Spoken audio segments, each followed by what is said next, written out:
Hey guys, Shu again. I'm back at it. So I wanted to talk about. I was thinking about what to share today, and I thought maybe I'll share my favorite events to attend for inspiration. And I recently posted on my personal page on Facebook how I miss in-person conferences, and that used to be my one place for inspiration. I love to learn. Those of you who know me know that, yeah, I'm kind of, when it comes to learning, I can honestly, it feels almost like an addiction. I love to learn. I love to learn from different places, whether it's books or, podcasts and sermons and videos. I just love to learning from others, learning from people that I meet, people that I collaborate with. But when before COVID, I love to attend conferences, and the good thing is that as I grew in my craft, in my business, in my calling, in what I do, I attended conferences to speak at them, and the good things, like I get free admission to a lot of them because I'm speaking at them. So I'll go and speak and serve, and kind of do my thing, and then I get to enjoy the rest of the conference and learn from others. So that always been one of my favorite place to find inspiration is to learn from others, learn what they have learned for their journey, for their education, their experiences, and that I can kind of glean from that. Another place that I find inspiration, maybe not an event per se, it's actually sitting down and talking with people who are older and wiser.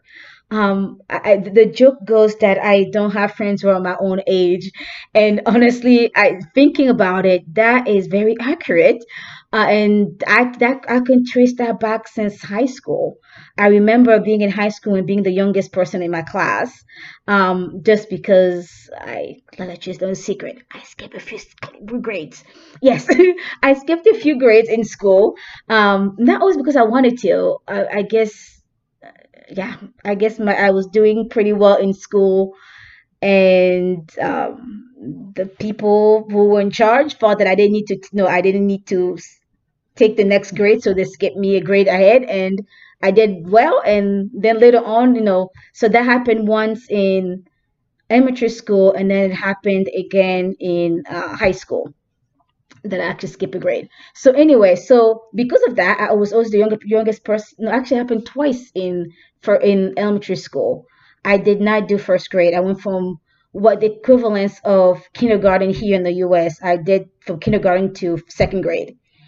And then I went from, I guess would have been middle school here. So then I went from fourth grade to sixth grade.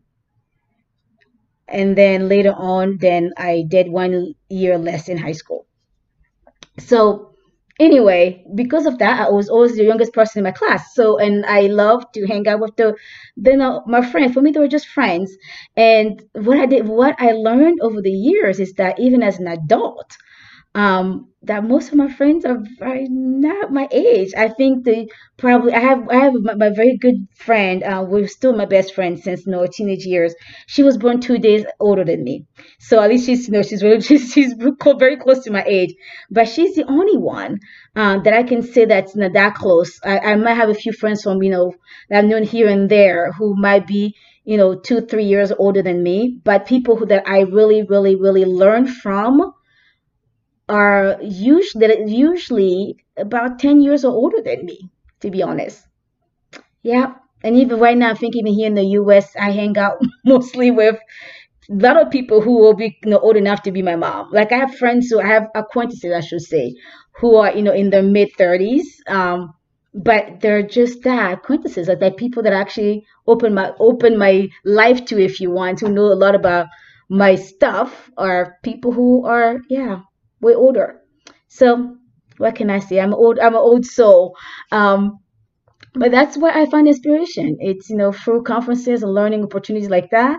Whether it's a webinar now, there's a lot of them available. Some many for free. So I attend a lot of webinars, a lot of online trainings, and as well as in-person training and conferences when available. And then I go learn from my elders, as I call them. So how about you? Where do you find your inspiration?